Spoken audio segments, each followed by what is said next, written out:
In the shadow of Manhattan's gleaming towers, a 10-year-old girl was about to change 3 lives forever. What started as a simple school fundraiser took a shocking turn when she came face to face with destiny itself. Maya Ortiz wasn't your typical cookie seller. For months, she had spent her afternoons watching her baker father struggle with 2 jobs, known for her fierce loyalty and quiet determination to help however she could. When she encountered Daniel Mercer outside the Meridian building, whispering, "Please buy our cookies," to the bustling crowd, she had no idea she was walking into a circle of kindness 15 years in the making. Maya's brave persistence would lead to the revelation of a forgotten act of generosity that would transform her family's future. What began as a shy child's attempt to sell cookies would become a powerful story of how kindness travels in circles. The Ortiz family would never be the same after discovering that sometimes the universe conspires to bring the right people together at exactly the right moment. Before we jump back in, tell us where you're tuning in from, and if this story touches you, make sure you're subscribed, because tomorrow I've saved something extra special for you. The December wind cut through Midtown Manhattan like a blade, sending scraps of paper spiraling past the glass towers that scraped the gray afternoon sky. Maya Ortiz pressed her back against the cold limestone wall of the Meridian building, her small fingers clutching a cardboard box that had seen better days. The corners were soft with wear, the school fundraiser logo peeling at the edges, but inside were 12 boxes of cookies that represented more than just a classroom competition to her. "Please, buy our cookies," she whispered to a woman in a camel-colored coat, who swept past without slowing. The words barely carried over the street noise. Lost in the symphony of taxi horns and hurried footsteps, Maya's cheeks burned with cold and something deeper, the quiet shame of needing something from strangers. She shifted the box to her other arm, feeling the weight of it differently now than she had that morning when Mrs. Cruz had handed it to her with an encouraging smile. Then, it had felt like possibility. Now, after 2 hours of polite rejections and averted eyes, it felt like evidence of everything her 10-year-old mind couldn't quite articulate but understood in her bones.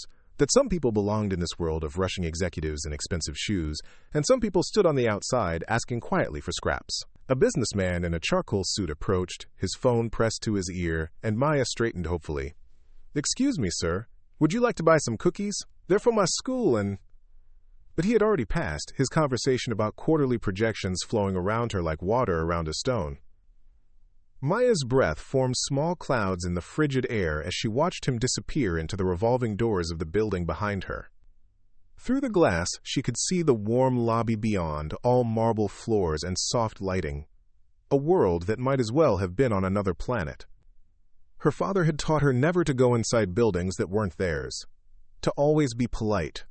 To never make anyone feel bad for saying no. But as the afternoon wore on and her box remained heavy with unsold cookies, she wondered if being polite was just another word for invisible. The sound of heavy boots on concrete made her look up. Officer Carla Mendoza approached with the kind of purposeful stride that Maya had learned to recognize from their neighborhood, where Carla made regular rounds and knew everyone's name. "Maya Ortiz, what are you doing all the way out here in the fancy part of town?" Carla's voice carried the warmth of someone who had watched Maya grow from a gap-toothed 7-year-old to the serious child she was now. "Selling cookies for school," Maya said, lifting the box slightly as evidence. "Mrs. Cruz said the business district might be good because people have more." She trailed off, not wanting to say money out loud, as if the word itself might be rude. Carla nodded, understanding filling her dark eyes. She had grown up in the same neighborhood as Maya, knew the weight of standing in places where you didn't quite belong, asking for things you weren't sure you deserved. "How's your papa doing? Still working those 2 jobs?" Maya nodded, her stomach tightening the way it always did when adults asked about her father with that particular tone. The one that meant they knew things were hard, even when nobody said so directly. "He's good, real good. He made me extra sandwiches this morning for selling cookies, and he said—" She paused, remembering the way her father had knelt down to meet her eyes before she left for school, the way his calloused hands had smoothed her hair. "He said I was brave for trying." "You are brave," Carla said, and something in her voice made Maya stand a little straighter. "But you stay right here by this building, you hear me? Don't go wandering off, and if anyone makes you feel unsafe, you find me, or you go into that lobby and ask them to call me. Promise?" Maya promised, and after Carla bought 2 boxes of cookies with a $10 bill and told her to keep the change, Maya felt something shift inside her chest. Not confidence, exactly, but something quieter and more sustainable. A sense that she belonged on this sidewalk as much as anyone else. That her voice had the right to be heard even if it was soft. She watched Carla continue her patrol, then turned back to the stream of people flowing past. The next person who approached was a young woman with kind eyes and a student ID clipped to her backpack. Maya took a breath that tasted of winter air and possibility. "Excuse me," she said, her voice carrying just a little further this time. "Would you like to buy some cookies?"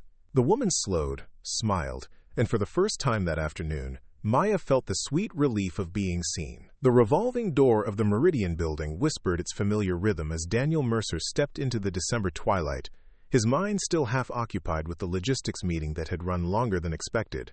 The quarterly projections were solid, the holiday distribution schedule was on track, and his assistant had already rearranged his evening calls to accommodate the delay.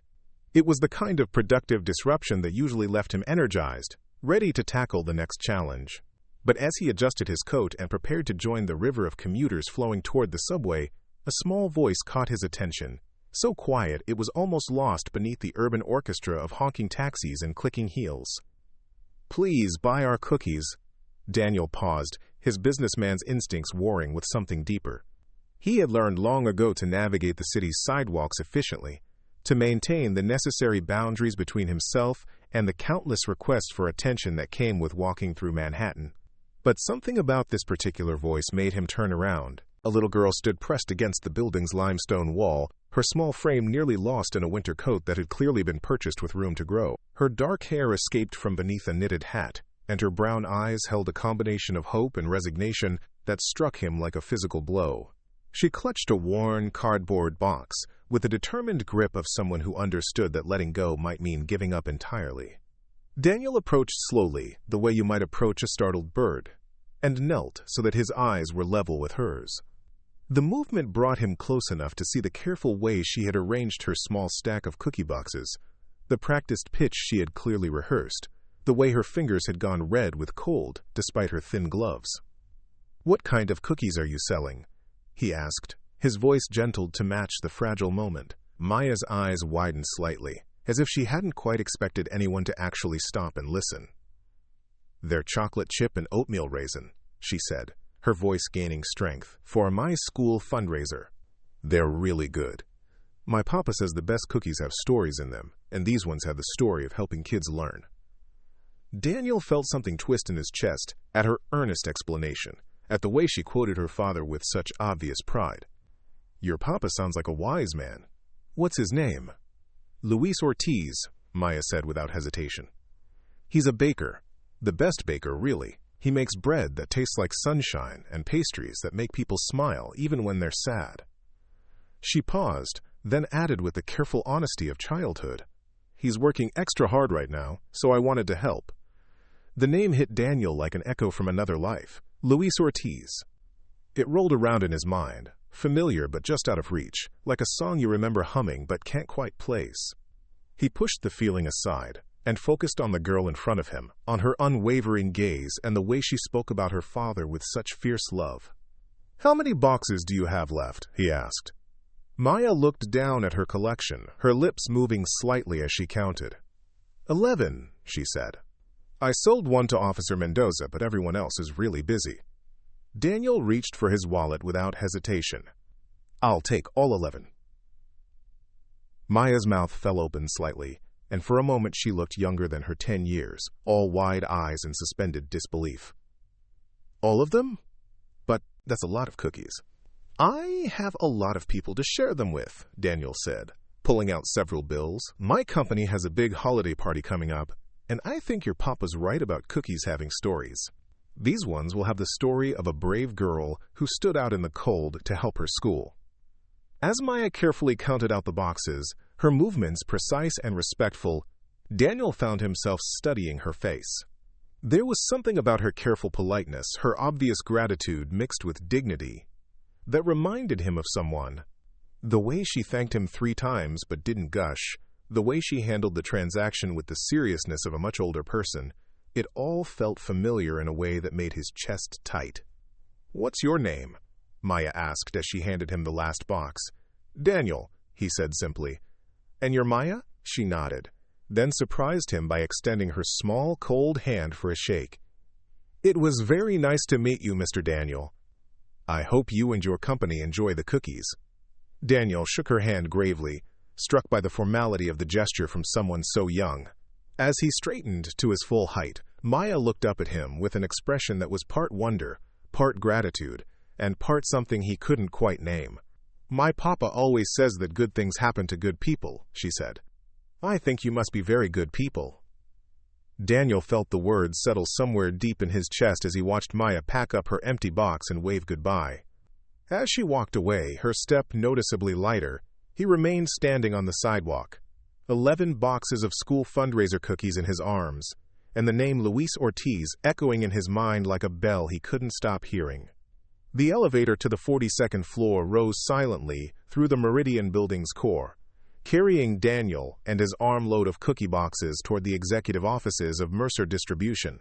The familiar weight of the evening's work waited for him: contract reviews, the final numbers on the holiday logistics, 3 calls to the West Coast operations that couldn't wait until morning. But as the elevator climbed, Daniel found his mind circling back to the small girl on the sidewalk and the name she had spoken with such pride: Luis Ortiz. His corner office welcomed him with its wall of windows facing west, where the December sun was painting the Hudson River in shades of gold and amber. Daniel set the cookie boxes on his desk and loosened his tie, but instead of reaching for the stack of documents his assistant had left for his review, he found himself staring out at the city's sprawling landscape, trying to chase down the ghost of a memory. Luis Ortiz. The name felt like a key turning in a lock he had forgotten existed. Daniel closed his eyes and let his mind drift backward, past the board meetings and acquisition deals, past the years of building his company from a single warehouse in Queens to the distribution empire it had become. Further back, to the lean years when every dollar mattered, when he had learned to stretch a meal across 2 days and had worn the same suit to every job interview until the fabric grew thin at the elbows. The memory surfaced suddenly, sharp and clear as if it had happened yesterday instead of 15 years ago. He had been 22, a senior at NYU, struggling to balance his business classes with the part-time jobs that kept him fed and housed in a studio apartment he shared with 2 roommates. It was December then, too, the week before finals, and he had been living on coffee and determination for 3 days straight, too proud to call his parents back in Ohio and admit that the scholarship money wasn't quite enough, that the city was harder than he had imagined. The bakery had been tucked between a laundromat and a newsstand on Amsterdam Avenue, the kind of neighborhood place that survived on the loyalty of locals who came for fresh bread and stayed for the warmth that seemed to radiate from its ovens. Daniel had passed it dozens of times, drawn by the smell of baking bread but held back by the knowledge that his wallet contained exactly $3.47, enough for instant ramen, not enough for the luxury of fresh pastries. But that December evening, with his stomach empty and his pride worn thin by too many nights of choosing between groceries and textbooks, he had pushed through the bakery's door and approached the counter where a man in flour-dusted whites was arranging the day's leftover goods. "Excuse me," Daniel had said, his voice careful and quiet. "I was wondering, do you have any day-old bread? Something you might be throwing away?" The baker had looked up then, and Daniel could still remember his face: kind eyes, graying temples, hands that moved with the confidence of someone who had spent years turning flour and water into sustenance. The man had studied Daniel for a long moment, taking in his worn coat, his student ID visible in his shirt pocket, the careful way he held himself despite his obvious hunger. "You know what?" the baker had said, his accent carrying the rhythms of Puerto Rico. "I was just about to make myself a sandwich, but I made too much filling. You want to help me out? I hate to waste food."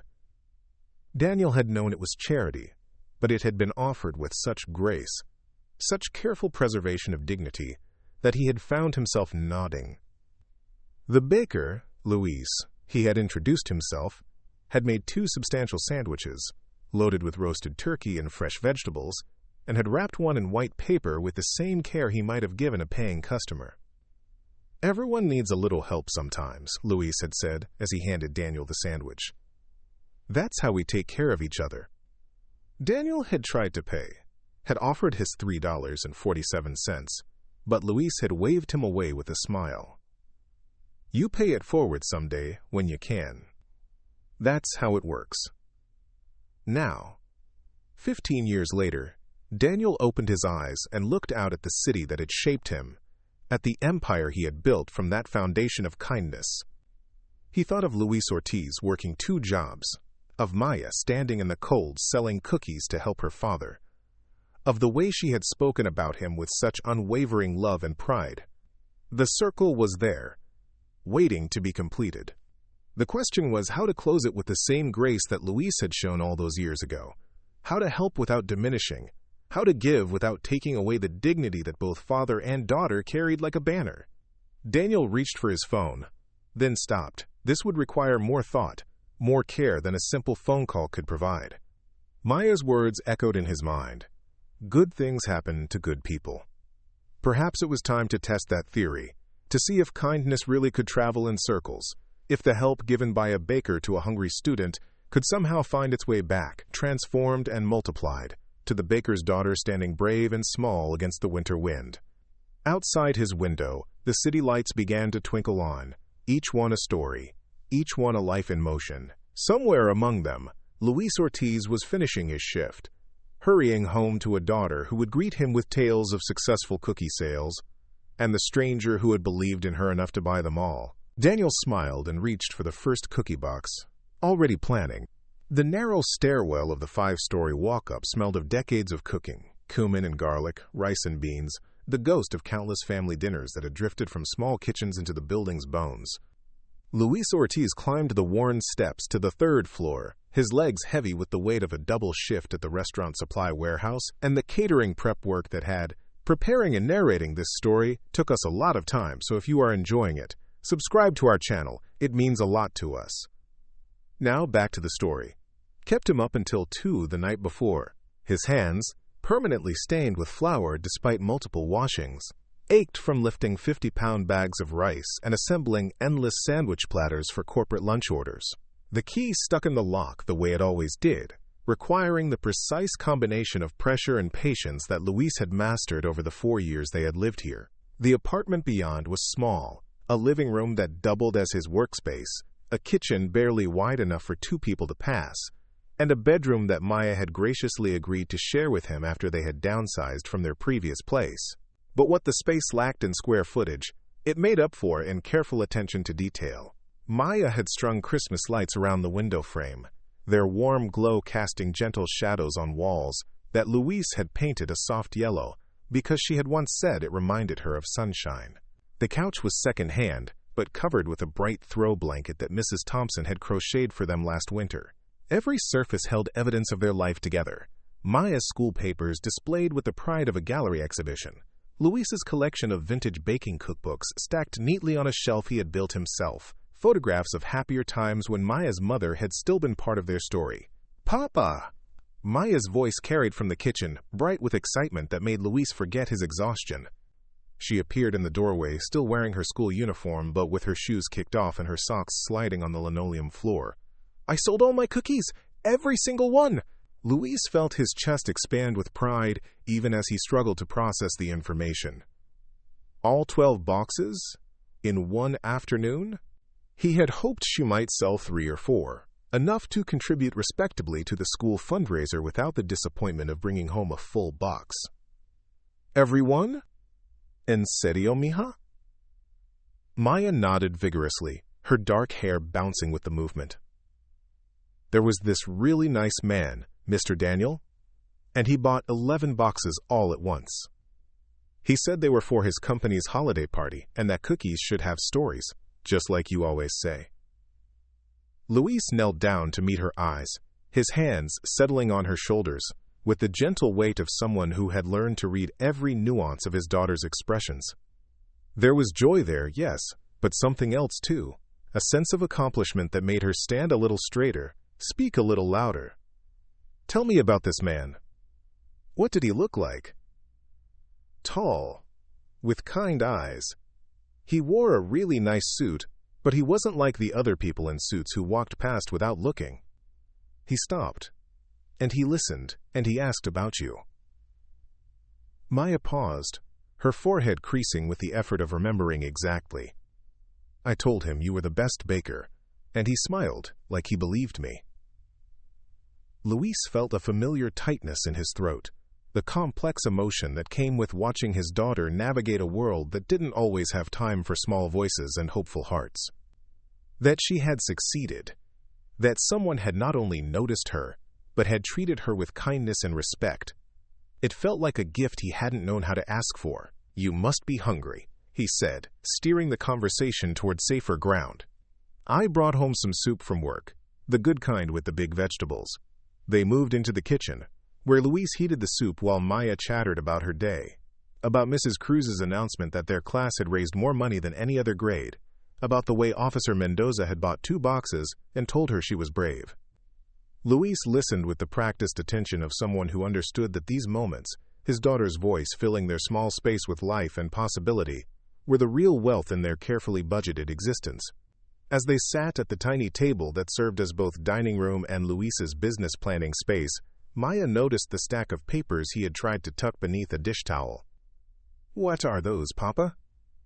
"Nothing important," Luis said automatically, but Maya's expression told him she wasn't convinced. She had developed an unsettling ability to read the tension in his shoulders, the way his smile sometimes didn't quite reach his eyes when money was tight. At 10 years old, she already understood more about their financial reality than he wished she had to. A sharp knock at the door interrupted the moment, followed by a voice that could cut through concrete. "Luis Ortiz, I know you're in there, and I can smell that soup from the hallway." Maya giggled as Luis rose to open the door for Mrs. Thompson, their neighbor who had appointed herself the unofficial guardian of everyone on the 3rd floor. She stood in the doorway with her hands on her hips, a woman in her 70s who had weathered decades of city living, and emerged with her spirit intact and her opinions freely shared. "I brought bread," she announced, holding up a paper bag that smelled of fresh yeast and rosemary. "And before you start with your pride nonsense, it's day-old from the bakery downstairs and they were going to throw it away." I'm not taking no for an answer. Luis accepted the bag with the resignation of someone who had learned that arguing with Mrs. Thompson was like arguing with the weather, ultimately futile and likely to leave you soaked. "Gracias, Mrs. Thompson. Would you like to join us?" "Can't stay long," she said, but she was already pulling out the 3rd chair that lived folded in the corner for just such occasions. "Maya, tell me about these cookies I heard you sold today. Word travels fast in this building, and I hear you made quite the impression." As Maya launched into her story again, Luis found himself studying Mrs. Thompson's weathered face, the way she listened with the same intensity she brought to everything else in her life. She had lived in this building for 40 years, had raised 3 children in an apartment identical to theirs, had buried a husband and outlasted half a dozen landlords with the stubbornness of someone who understood that home was something you fought for, not something you simply found. "You know what I think?" Mrs. Thompson said when Maya finished her tale. "I think the universe has a way of putting the right people in the right place at the right time. This Mr. Daniel, he sounds like good people. Sometimes that's all it takes. One person who sees what you're worth." Luis felt her words settle uncomfortably in his chest, recognizing the gentle challenge beneath her casual observation. Mrs. Thompson had a way of planting seeds of wisdom disguised as harmless conversation, of suggesting possibilities that his pride hadn't allowed him to consider. "Sometimes," she continued, her eyes meeting his across the small table, "the hardest thing isn't finding help. It's letting yourself accept it when it comes." The gymnasium of PS 142 had been transformed into something that resembled festivity through the determined efforts of parent volunteers and crepe paper streamers. Folding tables lined the walls, displaying the results of various fundraising efforts, silent auction items, homemade crafts, and baked goods that filled the space with competing aromas of cinnamon and chocolate. The overhead fluorescent lights had been dimmed in favor of string lights that cast a warmer glow over the assembled families, creating pockets of intimacy within the echoing space. Luis Ortiz stood near the entrance, his clean but worn dress shirt pressed to perfection, his hand resting protectively on Maya's shoulder as she surveyed the scene with wide eyes. This was her first school event of this magnitude, and he could feel her nervous energy vibrating through her small frame like a tuning fork. The other families moved through the space with the easy confidence of people accustomed to such gatherings, their conversations flowing around topics that Luis recognized but couldn't quite join. Vacation plans to destinations that existed only in magazines for him, discussions of private tutors and summer camps that cost more than his monthly rent. "Papa, look," Maya whispered, pointing toward a table where Mrs. Cruz was arranging a display of student artwork. "There's my painting of the bakery, where you used to work." Luis followed her gaze to a watercolor that captured his former workplace with the generous eye of childhood, the windows glowing golden, the sign painted in letters that spelled Sunshine Bakery in careful block print, tiny figures visible through the glass who looked suspiciously like Luis himself, his arms full of fresh bread. The painting sat among dozens of others, each one a window into a child's understanding of their family's work, their neighborhood, their dreams. Elena Cruz spotted them and approached with the warm smile that had made her Maya's favorite teacher. She was a woman in her early 30s who had grown up in the same neighborhood where many of her students now lived, who understood instinctively the delicate balance between encouragement and expectation that children like Maya required. "Luis, I'm so glad you could make it," she said, extending her hand with genuine warmth. "Maya has been talking about tonight all week. She's very proud of that painting." "She has real talent," Luis said, his voice carrying the particular pride that parents reserve for their children's unexpected gifts. "Her mother was artistic too. Maya gets that from her." Elena's expression softened with understanding. She knew about Maria Ortiz, about the cancer that had taken her when Maya was 7, about the way father and daughter had learned to be a family of two with the fierce determination of survivors. "Maya mentioned that you used to work at a bakery. She says you're the best baker in the city." Luis felt heat rise in his cheeks. "She exaggerates. I know my way around bread and pastries, but right now I'm working warehouse shifts mostly. Some catering on the weekends when I can get it." "The food industry is tough," Elena said with the careful neutrality of someone who understood the economics of dreams deferred. "But talent like yours, it has a way of finding the right opportunities."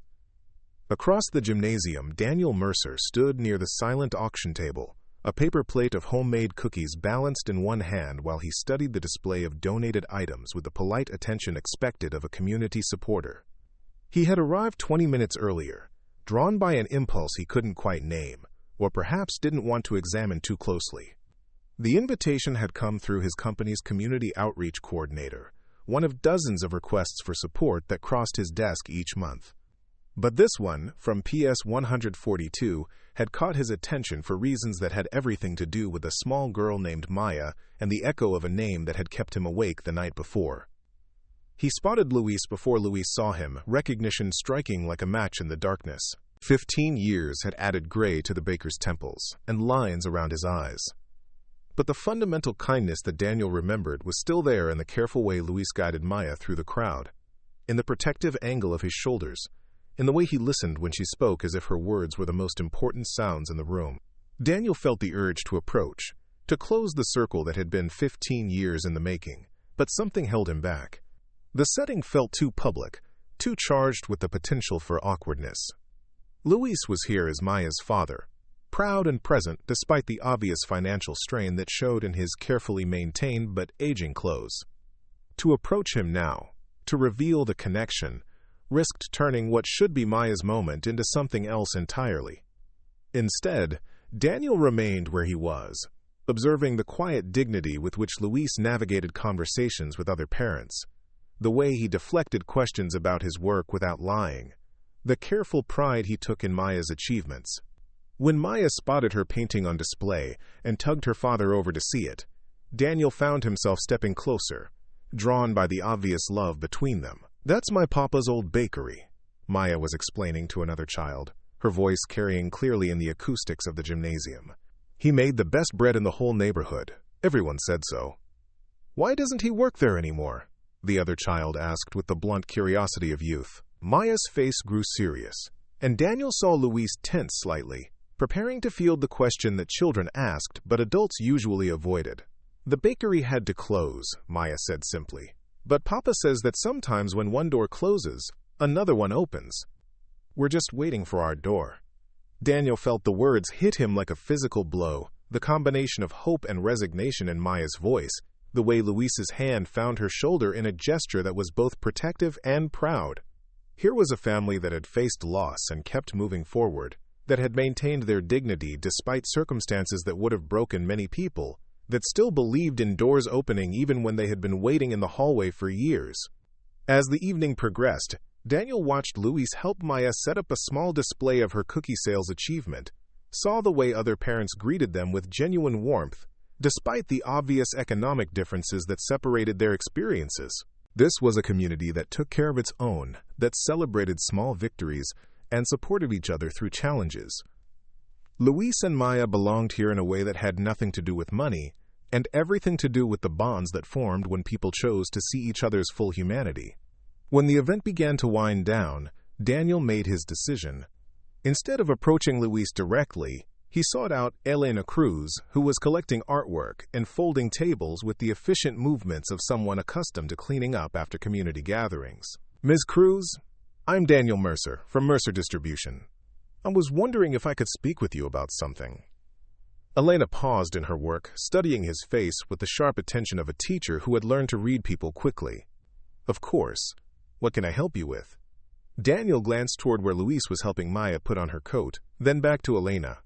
"I understand you have some very talented families in your school community. I'm wondering if you know of any local bakers who might be interested in catering opportunities. My company is looking for someone with real skill, someone who understands that food should tell a story." Elena's eyes sharpened with interest in something that might have been understanding. "As a matter of fact, I might know exactly the person you're looking for." The phone call came on a Tuesday morning while Luis was mixing dough for a small catering order. 24 empanadas for an office birthday party that would net him $47 after ingredients. His hands were covered in flour when the phone rang, and he almost let it go to voicemail. But something about the persistence of the ring made him wipe his hands on his apron and answer. "Luis? This is Elena Cruz, Maya's teacher." The formal tone in her voice immediately set his nerves on edge. Teachers didn't call parents at 10 in the morning unless something was wrong. "Is Maya okay? Did something happen at school?" "Maya's fine," Elena said quickly, and Luis felt his shoulders relax. "Actually, I'm calling about something else entirely. Something that might interest you professionally." Luis paused in his kneading, flour still dusting his forearms. In the 4 years since the Sunshine Bakery had closed, very few people had called him about professional opportunities. Most of his work came through word of mouth in the neighborhood, small jobs that paid just enough to keep them afloat, but never enough to build toward something larger. "I'm listening," he said carefully. "I was at a school event last night, and I met someone from Mercer Distribution. They're a large food service company here in the city. They're looking for independent bakers to handle some seasonal catering contracts. High-end corporate events, holiday parties, that sort of thing. The person I spoke with was very specific about wanting someone with real skill, someone who understands artisanal baking." Luis felt his heart rate quicken, but years of disappointment had taught him to manage his expectations. "Did you mention me specifically?" "I may have brought up the fact that one of my students has a father who's an exceptional baker," Elena said, and Luis could hear the smile in her voice. The response was very positive. They'd like to set up a meeting to discuss a trial contract. Luis closed his eyes, trying to process the information. A trial contract with a major distribution company could change everything. Not just the immediate financial relief, but the possibility of steady work, of building a reputation that might lead to something more permanent. But it also felt too good to be true, too convenient to be anything other than charity dressed up as business. "Elena," he said slowly, "you don't have to do this. I know you care about Maya, and I appreciate—" "Luis," Elena interrupted gently, "this isn't charity. This is business. The person I spoke with was very clear about what they're looking for, and I was equally clear about your qualifications. If you're not interested, I understand, but don't dismiss it because you think someone's trying to do you a favor." After Elena hung up, leaving him with a business card number and a contact name, Margaret Williams, catering coordinator, Luis stood in his small kitchen, surrounded by the tools of his trade and the weight of possibility. The empanadas needed to be finished, delivered, and paid for. Maya would be home from school in 6 hours, hungry and full of stories about her day. The rent was due in 12 days, and he had been planning to take on extra warehouse shifts to make up the difference. But the phone call had shifted something in the landscape of his carefully managed life, had introduced a variable that didn't fit neatly into the categories of work he had learned to accept. Professional catering for corporate events was the kind of work he had dreamed about during his years at the Sunshine Bakery. The natural progression from neighborhood baker to recognized craftsman. It was also the kind of opportunity that had felt permanently out of reach since Maria's medical bills had consumed their savings and forced him into the world of survival employment. By the time Mrs. Thompson knocked on his door that afternoon, ostensibly to return a measuring cup, but actually to check on him the way she checked on everyone in the building, Luis had called the number 3 times and hung up before anyone answered. "You look like a man wrestling with angels," Mrs. Thompson observed, settling herself at his kitchen table without invitation and accepting the cup of coffee he automatically prepared for her. Luis told her about the phone call, about the opportunity that felt simultaneously like an answer to prayer and a test of his pride. Mrs. Thompson listened with the attention she brought to everything, her weathered hands wrapped around the coffee cup, her eyes never leaving his face. "So what's the problem?" she asked when he finished. "What if it's not real?" Luis said, voicing the fear that had been circling his thoughts all day. "What if it's Elena trying to help, or some kind of program for struggling families? What if I go to this meeting and they offer me charity disguised as a contract?" Mrs. Thompson set down her coffee cup with the sharp click of ceramic against wood. "Luis Ortiz, I have known you for 4 years, and in all that time, I have watched you work harder than any 3 men I know. I have watched you sacrifice sleep and comfort and your own dreams to make sure that little girl has everything she needs. I have never once seen you ask for anything you hadn't earned." She leaned forward, her voice taking on the tone she reserved for her most important points. "But I have also watched you turn down help when it was offered honestly. Watched you struggle alone when you didn't have to. Watched you carry pride like it was a cross you were meant to bear. Sometimes, mijo, the hardest thing isn't earning an opportunity. It's recognizing one when it comes." Luis felt her words settle in his chest like seeds in fertile ground. "What if I'm not good enough? It's been years since I've done high-end catering. What if I've forgotten? What if you have?" Mrs. Thompson shrugged. "What if you fail spectacularly? What changes? You're already working yourself to death for wages that barely cover the rent. You're already worried about Maya's future, already lying awake at night wondering how long you can keep this up. The worst thing that happens is you end up exactly where you are now." She stood to leave, pausing at the door with the dramatic timing she had perfected over 7 decades of making her point. "But the best thing that happens? Maya gets to see her father reclaim the work that makes him who he is. She gets to see that dreams deferred are not dreams destroyed. She gets to learn that sometimes, when you're brave enough to walk through it, the door really does open." That evening, after Maya had finished her homework and fallen asleep with her math book still open beside her, Luis sat at his kitchen table with Margaret Williams's business card in front of him. The numbers glowed softly in the lamplight. A phone number that might lead to nothing more than polite disappointment, or might lead to the chance he had been afraid to hope for. He picked up the phone and dialed before he could change his mind. "Mercer Distribution, this is Margaret." "Hello," Luis said, his voice steadier than he had expected. "This is Luis Ortiz. I believe Elena Cruz spoke to someone at your company about catering opportunities." "Mr. Ortiz, yes, I've been expecting your call. We're very interested in discussing a trial contract with you. Are you available to meet this Friday afternoon?" The Mercer Distribution Test Kitchen occupied half of the 23rd floor, a gleaming expanse of stainless steel and professional-grade equipment that hummed with quiet efficiency. Luis Ortiz stood at the central prep station at 4:30 in the morning, his hands moving with the remembered rhythm of someone who had spent years turning simple ingredients into something approaching magic. The familiar weight of rolling pin and pastry brush felt like greeting old friends after a long absence. 3 days had passed since his meeting with Margaret Williams, a conversation that had unfolded with surprising ease once Luis realized that the catering coordinator genuinely understood food. She had asked specific questions about his experience, had nodded knowingly when he described the temperamental nature of laminated dough, had even shared stories about suppliers who cut corners and the challenge of maintaining quality in high-volume production.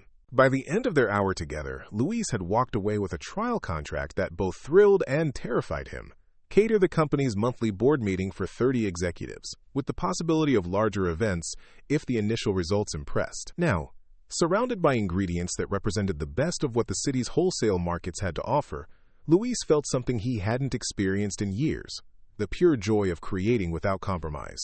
The financials of the contract were generous enough to cover premium butter, real vanilla, organic flour that felt like silk between his fingers. For the first time since the Sunshine Bakery had closed, he wasn't calculating the cost of every egg, wasn't substituting cheaper alternatives to stretch his margins. The menu he had planned was ambitious but achievable. Individual beef Wellington bites with house-made puff pastry, smoked salmon canapes on everything, bagel crackers he would bake fresh that morning, and an assortment of petit fours that showcased his skills with both chocolate work and delicate cake layers. It was the kind of spread that would have taken a team of 3 at the Sunshine Bakery, but Luis had learned to work alone, to choreograph his movements with the precision of someone who understood that efficiency was survival. By 6 a.m., the first batch of puff pastry was chilling in the walk-in cooler, its butter layers perfectly laminated through a process that had taken him 2 hours of careful folding and turning. The bagel crackers were golden and cooling on wire racks, filling the kitchen with the aroma of toasted sesame and poppy seeds. Luis paused to stretch his back, looking out through the kitchen's interior windows at the empty office spaces beyond, where in a few hours 30 people would taste his work and determine his future. The thought should have made him nervous, but instead he felt the steady confidence that came from doing work he understood completely. His hands knew these techniques the way Maya knew her multiplication tables, through repetition and practice and the muscle memory that developed when skill became second nature.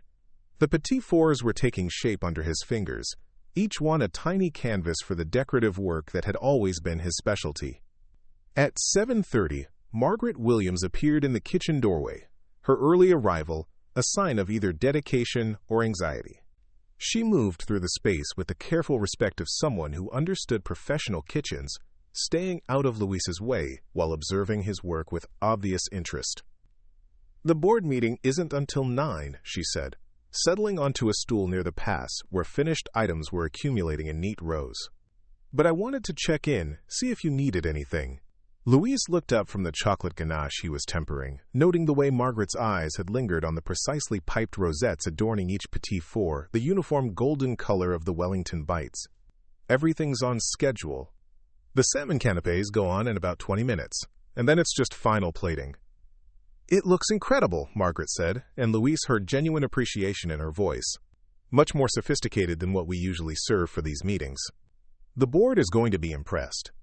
Luis felt a flush of pride at her words, but also something else, a recognition that this work, this level of craftsmanship, was what he had been meant to do. The warehouse shifts and weekend catering gigs had been survival, necessary but soul-crushing in their repetitive simplicity. This felt like coming home to himself. At 8:45, the canapes were plated on white porcelain serving pieces that Margaret had selected to showcase the food's visual appeal. The petit fours sat in perfect rows, their chocolate glaze reflecting the kitchen's overhead lights like tiny mirrors. The Wellington bites steamed gently from individual silver spoons, their pastry shells crispy and golden. Their beef centers the perfect shade of rose. Luis stood back to survey his work, feeling the satisfaction that came from executing a plan flawlessly. In 5 hours, he had created a spread that would have been at home in any high-end restaurant, using techniques that demonstrated both technical skill and artistic sensibility. Whatever happened in the board meeting, he knew he had given his best effort. As Margaret arranged the serving pieces on rolling carts for transport to the executive dining room, Luis began the cleanup process that was as much a part of professional cooking as the preparation itself. But his movements were lighter now, energized by the possibility that this morning represented not just a successful catering job, but the beginning of something larger. From the executive dining room 1 floor above, the sounds of arrival drifted down. Voices in conversation, the clink of coffee cups, the rustle of papers being arranged for the meeting.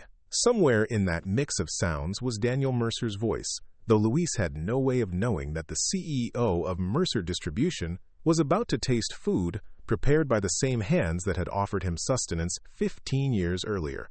The circle was closing, invisible threads of connection weaving together past kindness and present opportunity, creating the foundation for a future that neither man could have imagined when their paths first crossed in a small bakery on Amsterdam Avenue. The executive dining room on the 24th floor of the Mercer Building commanded a view of the Hudson River that never failed to impress clients and partners. Daniel Mercer sat at the head of the mahogany conference table, ostensibly reviewing quarterly projections while his board members settled into their seats with the comfortable efficiency of people accustomed to monthly ritual. Coffee cups clinked against saucers, tablets and laptops hummed to life, and the morning light streaming through floor-to-ceiling windows cast everything in the golden glow that made Manhattan feel like a city built from ambition and light. But Daniel's attention wasn't on the financial reports spread before him. Instead, he found himself watching the door, waiting for the catering service that Margaret Williams had arranged, waiting to taste the work of Luis Ortiz, though none of the 11 other people in the room knew the significance of what was about to unfold. When the catering carts arrived, wheeled in by Margaret and 2 assistants, Daniel felt his chest tighten with anticipation. The presentation was immediately impressive. Clean lines, elegant plating, the kind of attention to detail that spoke of someone who understood that food was about more than sustenance. The individual Wellington bites gleamed on silver spoons, the petit fours looked like jewelry arranged on white porcelain, and the smoked salmon canapés were artfully garnished with microgreens and edible flowers. "Ladies and gentlemen," Margaret announced, "before we begin this morning's meeting, I'd like to introduce the work of Luis Ortiz, a local baker who's prepared today's refreshments. Mr. Ortiz specializes in artisanal techniques and sources his ingredients from local suppliers when possible." Daniel picked up one of the Wellington bites, noting the perfect golden color of the pastry, the way it held its shape despite the delicate nature of the preparation. As he bit into it, flavors exploded across his palate, the rich, buttery pastry giving way to perfectly seasoned beef that had been cooked to exactly the right temperature.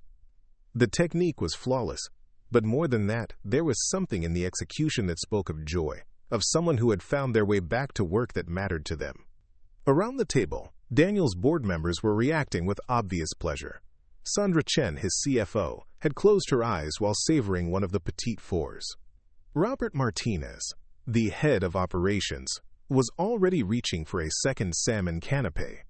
The usual pre-meeting chatter had shifted into appreciative murmurs about the quality of the food, about the unexpected elegance of what they had assumed would be standard corporate catering.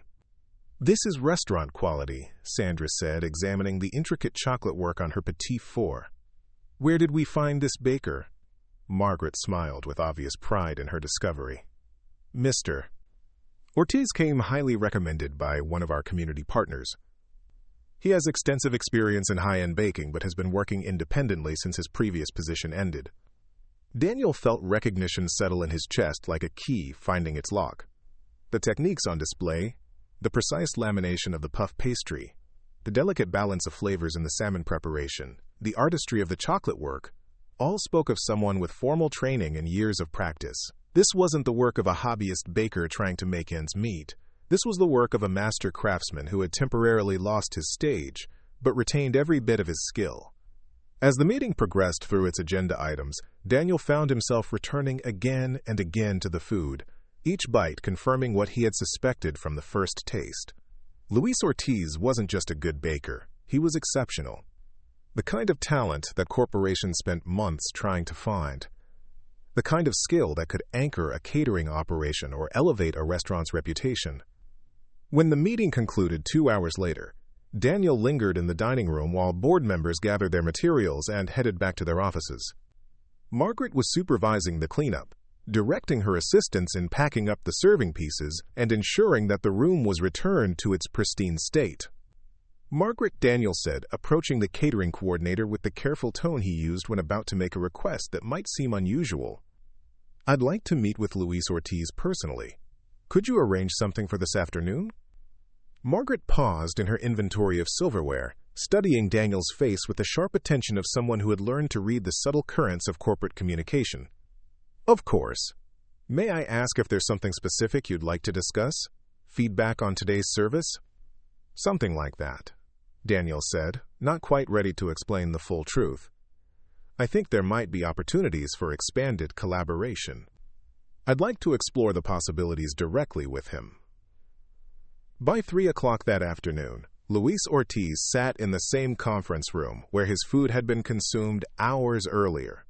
His hands folded in his lap as he waited for Daniel Mercer to arrive. Margaret had called him just after lunch, her voice bright with good news about the morning's success and the CEO's desire to meet personally. Luis had changed from his kitchen whites into his best dress shirt and tie, the same outfit he had worn to Maya's school event, and tried to manage the mixture of hope and anxiety that came with unexpected opportunities. When Daniel entered the room, Luis felt a jolt of recognition that was immediately followed by confusion. This was the man from the school fundraiser, the one Maya had described as Mr. Daniel, who bought all her cookies. But seeing him here, in a tailored suit with the easy confidence of someone accustomed to authority, Luis realized he was looking at Daniel Mercer, CEO of the company that had just given him the most satisfying day of work he'd had in years. "Mr. Ortiz," Daniel said, extending his hand with a warmth that seemed to fill the space between them. "Thank you for coming. I wanted to personally tell you how impressed we were with this morning's catering.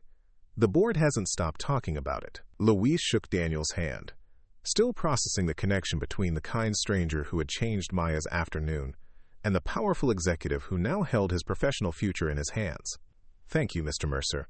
It was a pleasure to work with such quality ingredients in that beautiful kitchen."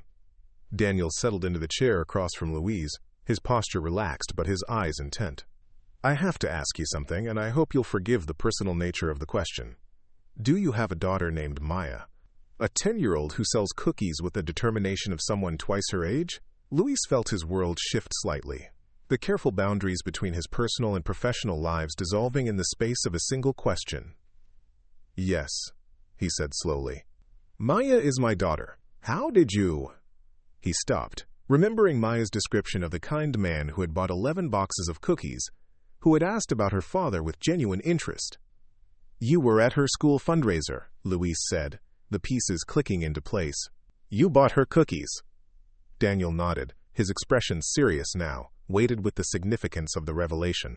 "I bought her cookies, and she told me about her father, the best baker in the city. She spoke about you with such pride, such love. When I heard your name this morning, when I tasted your work, I knew there had to be a connection." Luis felt heat rise in his cheeks, a mixture of gratitude and embarrassment that his daughter's enthusiasm had somehow led to this moment. "Maya has always been my biggest supporter," he said quietly. "Sometimes I think she believes in me more than I believe in myself." "She has good reason to," Daniel said, his voice carrying a conviction that made Luis look up sharply. "What you created this morning wasn't just excellent catering. It was artistry. The kind of skill that doesn't come from casual practice or good intentions. That comes from years of dedication and natural talent." Luis felt something shift in his chest, a recognition that this conversation was moving beyond the normal boundaries of client feedback or professional networking. There was something personal in Daniel's tone, something that suggested this meeting was about more than just the morning's successful catering job. "Mr. Mercer," Luis said carefully, "I'm grateful for the opportunity you've given me, and for your kindness to Maya. But I have to ask, is this meeting really about the catering?" Daniel was quiet for a long moment, his hands folded on the polished table surface, his eyes studying Luis's face with an intensity that felt almost familiar. When he spoke, his voice carried the weight of something long held and finally ready to be shared. 15 years ago, Daniel said slowly, I was a broke college student who hadn't eaten a real meal in 3 days. I walked into a bakery on Amsterdam Avenue and asked if they had any day-old bread they might be throwing away. The baker there made me a sandwich, told me that everyone needs help sometimes, and refused to take payment. He told me to pay it forward when I could. Louise felt his breath catch, memory flooding back like water through a broken dam. A young man with hollow cheeks and worn clothes, standing at the counter of the Sunshine Bakery with pride and hunger warring in his eyes. Louise remembered the sandwich he had made, remembered the quiet dignity with which the student had accepted the offered kindness, remembered the promise to pay it forward that had seemed so important to make. That was you, Louise said, his voice barely above a whisper. That was me, Daniel confirmed. And now it's my turn to pay it forward. The streets of Manhattan held a different quality of light in the late afternoon. the December sun slanting low between buildings to cast long shadows that stretched like fingers across the sidewalks. Luis Ortiz walked slowly through the familiar grid of his neighborhood, his mind turning over the conversation that had ended an hour earlier in Daniel Mercer's conference room. The revelation had left him feeling unmoored, as if the careful boundaries he had constructed around his life had suddenly shifted, revealing new possibilities he wasn't sure he was ready to accept. Daniel had been generous in his explanations, careful to emphasize that the morning's catering contract had been awarded on merit, not charity. The board's reaction had been genuine, the praise for Luis's work earned through skill and effort rather than pity. But beneath those assurances lay the unavoidable truth.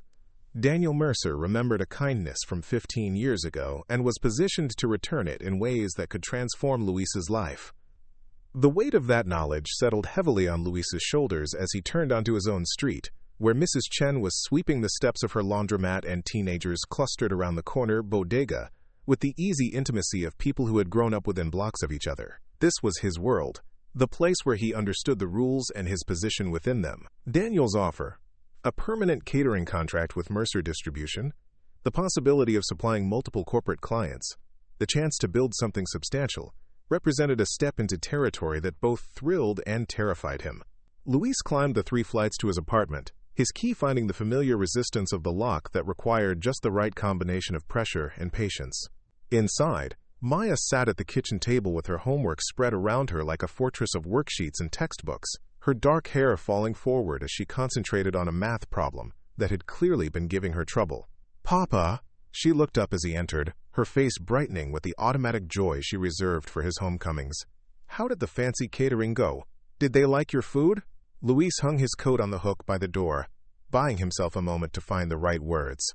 Maya's question was simple, but the answer carried implications that reached far beyond a single successful catering job. "They liked it very much, Maya." The man in charge said it was some of the best food his company had ever served. Maya's smile was radiant, pure pride without a trace of surprise.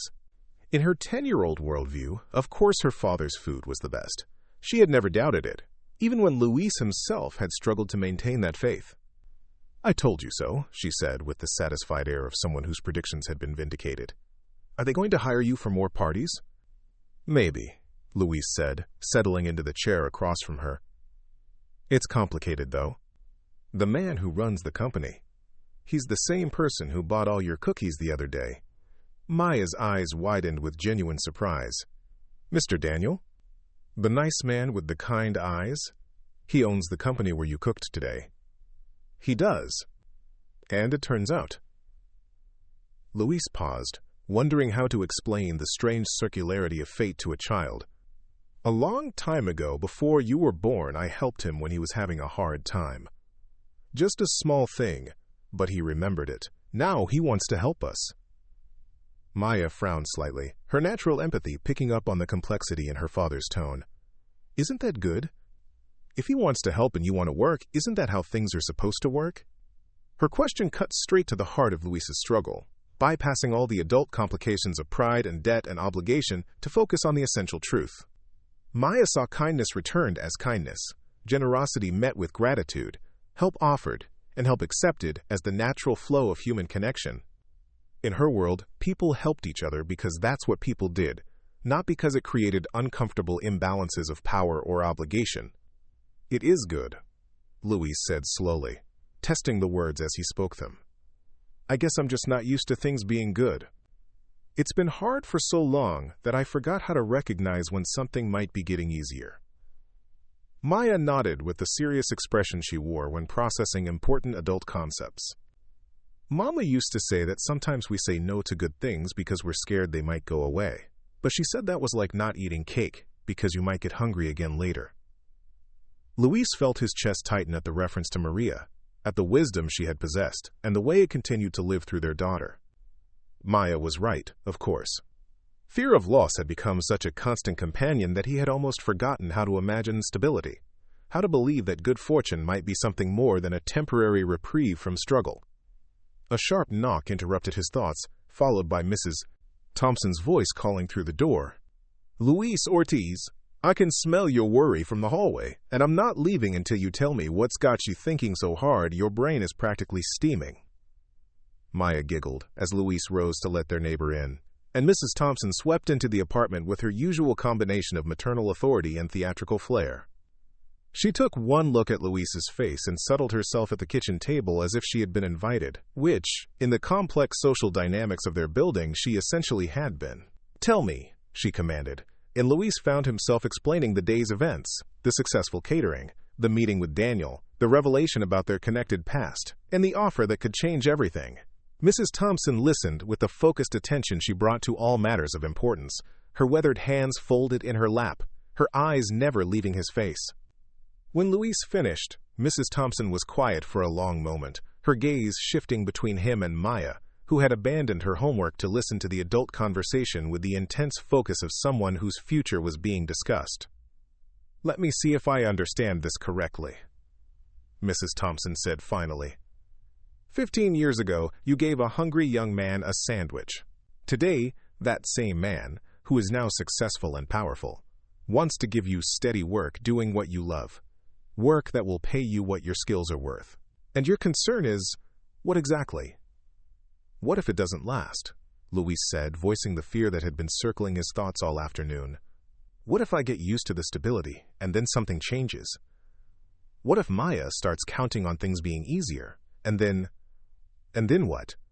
Mrs. Thompson interrupted. "You'll be exactly where you are now, working warehouse shifts and weekend catering jobs, worried about making rent, lying awake at night wondering how long you can keep this up."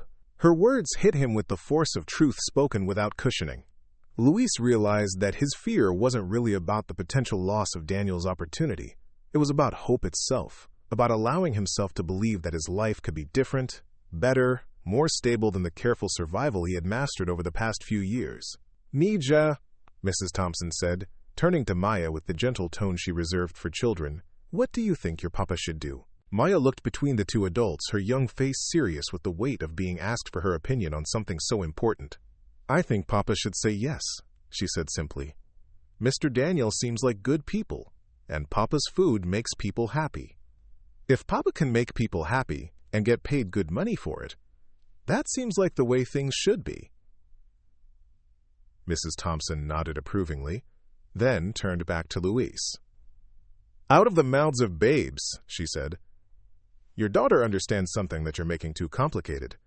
When good people want to help each other, when someone's offering fair payment for valuable work, when the universe decides to complete a circle that started with your own generosity, that's not charity, Mijo.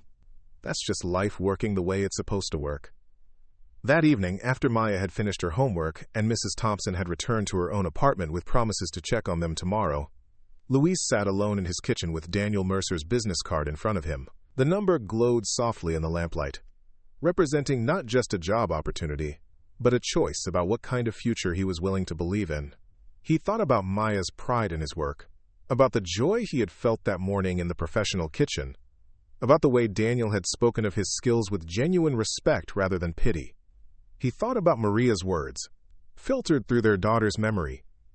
"Sometimes we say no to good things because we're scared they might go away." Luis picked up the phone and dialed before doubt could silence his courage. Daniel Mercer. "Mr. Mercer, this is Luis Ortiz. I've been thinking about our conversation today, and I'd like to accept your offer. I'd like to build something together." The Mercer Distribution holiday party transformed the company's main conference room into something that sparkled with possibility. String lights draped from the ceiling cast warm pools of light over tables laden with Luis Ortiz's creations. Delicate canapes that disappeared as quickly as they were served, pastries that drew appreciative murmurs from guests accustomed to corporate fare, and an elaborate dessert display that had become the evening's centerpiece. Maya stood beside the dessert table in her best dress, a deep blue velvet that Mrs. Thompson had helped her pick out for the occasion, her small hands carefully arranging petit fours with the serious concentration of someone who understood that presentation mattered. 3 weeks had passed since Luis accepted Daniel's partnership offer, 3 weeks of steady work that had brought a lightness to their small apartment that Maya could feel in the way her father hummed while he cooked, in the way his shoulders no longer carried the constant tension of someone bracing for the next financial blow. "Maya!" A familiar voice called across the room, and she looked up to see Daniel Mercer approaching through the crowd of well-dressed adults, his face brightening with genuine pleasure at seeing her. "I was hoping you'd be here tonight." How do you like seeing your papa's work in action? Maya's smile was radiant as she gestured toward the dessert table with obvious pride. Everyone keeps saying how amazing everything tastes. I keep telling them that Papa is the best baker in the city, but now they believe me. Daniel chuckled, kneeling so he was at her eye level in the gesture that had marked their first meeting outside his building. You were right all along. Your Papa's talent is extraordinary. But you know what I think is even more extraordinary? Maya tilted her head with curiosity, and Daniel's expression grew more serious, more weighted with the significance of what he wanted to share. The way you stood outside in the cold that day, selling cookies because you wanted to help. That kind of courage, that kind of love, that's what made everything else possible. Across the room, Luis emerged from the service kitchen, where he had been putting finishing touches on the evening's final course.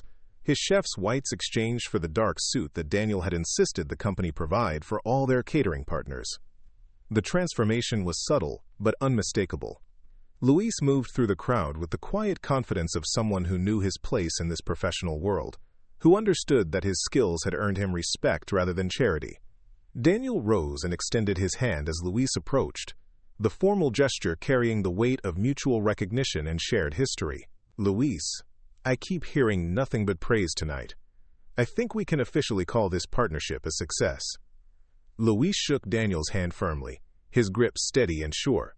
Thank you for taking the chance on us. Both of us. His eyes found Maya, who was now chatting animatedly with Margaret Williams about the intricacies of chocolate tempering. This has given us something I didn't know how to hope for anymore. You gave me something 15 years ago that I never forgot, Daniel said quietly, his voice carrying only far enough for Luis to hear. The knowledge that kindness matters, that helping someone when they need it most, can change the course of their entire life. Tonight feels like that kindness coming full circle. As the evening wound down and guests began to drift toward the elevators with satisfied smiles and business cards tucked into pockets, Maya found herself back at the dessert table, carefully packing the remaining petit fours into boxes that would go home with the staff. Her movements were precise and respectful, the same care she had shown with her school fundraiser cookies, but now there was something different in her posture, a sense of belonging, of being part of something larger than herself. Luis watched his daughter work, marveling at how naturally she had stepped into this new version of their life. The financial stability that Daniel's partnership provided was important, but it was this. Maya's confidence, her pride in their family's work, her sense that their future held possibility rather than just survival, that felt like the real gift. As they prepared to leave, Maya carefully balanced a small box of cookies, extras that Luis had made specially for her, decorated with her favorite colors. She looked up at her father with the same bright expression she had worn that cold December afternoon when she had announced her plan to sell cookies in the business district. "Papa," she said, her voice carrying the particular satisfaction of someone whose faith had been vindicated. "I think our door finally opened." Luis smiled, remembering his daughter's words from weeks earlier about waiting for doors to open, about believing that good things came to people who were brave enough to keep trying. As they stepped into the elevator that would carry them down to street level, he realized that Maya had been right all along. Sometimes courage was as simple as standing in the cold with a box of cookies, believing that someone would stop, someone would listen, someone would see the worth in what you had to offer. The elevator descended through the floors of possibility, carrying them toward home. Up next, you've got 2 more standout stories right on your screen. If this one hit the mark, you won't want to pass these up. Just click and check them out. And don't forget to subscribe and turn on the notification bell so you don't miss any upload from us.